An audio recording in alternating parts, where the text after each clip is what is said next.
Hürmetli vatandaş, bugünkü leksiyalarımıza başlayımız. Leksiya dese de Kajura, Washington'dan sözleyimiz. Bugünkü istağaç 2020 yıl 5. ayının 30. günü. Haftaki şembe. Bugünkü vaziyetin ise hürmetli vatandaş tünügen 29. günü çıktın kiyen Amerika Koşmuş Ştatlarının Prezidenti Trump Cungo siyasete yakı Cungo qaratqan siyaset doğrusunda notuk sözledi. Bugün sizlerge şu notukның bütün tekstini anlatımız. Vaziyetmi şu, söz deydiğen leksiyem şu, hürmetli vatandaş. Andi CNN'nin virüs apti doğrusu malumatını kündün biri hatırlayalmadım, bana saklap duruşka bombadı. Bunun için beni geçirenler vatandaşlar. Bugünkü mavzumunda Prezident Trump'ның Aksaray'la güllük bağıtısı da Cungo meselesi doğrusuda söz degen nutqı. 5. ayının 30. günü Amerika Avaz'ның Xitay programması ilan kılın. Talaq teksit. Amerika Koşmuş Ştatlarının Prezidenti Trump haftanın 5. günü yani 5. ayının 29. günü Aksaray'la güllük bağıtısı da Cungo qarta büyük siyaset ilan kıldı. Prezident mundaq görsetdi. Cungo'nun Şangang'dan yani Hong Kong'un avtonomiyasiga buzg'unchilik qilishini nazarga elib, Prezident ma'muriy doiralarga Shangang yani Hong Kong'a berilgan imtiyoz ve o'rin martaba tartiblarini bekor qilish to'g'risida buyruq berdi. Cümleden Hong Kong'un Shangang'ın müstakil tamoyni birligi o'rni seyahat aynı muamelesini bekor kıldı. Prezident yana üniversitet tadqiqot sahalarida ve Amerika pul muamele sistemisida Cungo'ga cheklash tadbiri qo'llanadiganligini e'lon qildi. Prezident Trump yana Dünya Sayya Tashkiloti bilan bo'lgan barliq munosabatlarni to'xtatadiganligini e'lon qildi. Hamda dunyo Cungo'nun yuqumliq virus to'g'risida bir javob qaytarishini talab qiladi deb e'lon qildi. Tuvanda Prezident Trump so'zlagan nutqning to'liq tarjimasi, ya'ni Xitoy tiliga tarjimasi men shuning asosida tayyorlab keldim leksiyani vatandosh. Nutq mundaq boshlan. Sizlarga ko'pdan ko'p rahmat. Rahmat sizlarga. Men bugun bu yerda bizning Cungo bilan bo'lgan munosabatimiz to'g'risida hamda Amerikaning bexatarligi va gullanishi to'g'risida gullanishini qo'g'dash tadbirlari to'g'risida to'xtalib o'taman. Cungo'ning izchil qiliqsiz harakatlarini qilib kelayotganligini hamma odam biladi.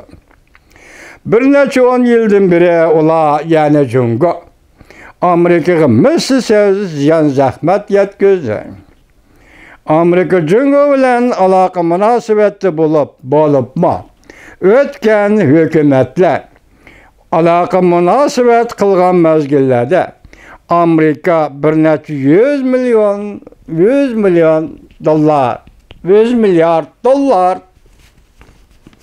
ziyon tortdi. Cungo bizden zavodlarımızda bulab taladı.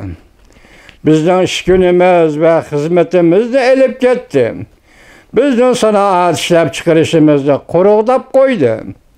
Aqlimilik huquqimizni o'g'irladi hamda o'zining Dunyo sog'liq tashkilotiga a'zo bo'lib, kirish oldida bergan va'dalariga xiloflik qildi.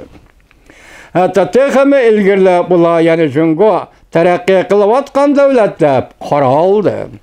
Jumladan Amerikani o'z ichiga olgan boshqa davlatlar erishishga huquqli bo'la olmagan yaxshiliklardan bahramand bo'ldi. Lekin men azaldan buning uchun Cungoni nuqul ayblamagan edim. Ular o'g'irlik qilib jazolanishdan qochib qutuldi. Bundan burun har qanday bir kishi mundaq qochib qutula olgan emas.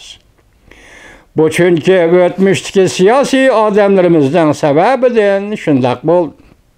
Uçqırak aytsaq ötmüşteki prezidentlarning sebebinden şundak bolgan. Lekin endi burunqilarga o'xshamaydigan bir ahvolda bugun bizning ma'muriy doirlarimiz suhbatlashib va ko'rash qilib adolatga izlandik. Bu adil ve beraber muamele qilish deb ataladi. Jungo yana Tinch okeanda qonunsuz holda zimintalib o'tirib qo'ydi. Erkin xalqaro qatnash va xalqaro savdoga tahdid soldi. Ular yani Jungo Shanghai Hong Kong avtonomiyasiga kapolat qilish to'g'risida dunyoga bergan va'dasiga xiyonat qildi. Amerika Jungo bilan echib etilgan ve qurlash xarakterlik munosabat o'rnatishni umid qiladi. Lekin bunday munosabatni ishga oshirish uchun davlat manfaatimizni cho'ng yuraklik bilan qo'g'dishimiz kerak. Jungo hukumati bizga va boshqa davlatlarga bergan va'dalarga davomli xiloflik qildi. Bu aniq bo'lgan faktlarga sal qarashga bo'lmaydi va bu faktlarni bir tarafga qayirib qo'yishga texmo bo'lmaydi. Jungo hukumati o'ddilardan chiqolmadi, bergan o'ddilardan chiqolmadi. Bugun dunyo o'ddisidan chiqolmagan Jungo tufayli azob chekmoqda. Birinchi leksiya tugadi, hurmatli vatandosh, davomini anglaysiz.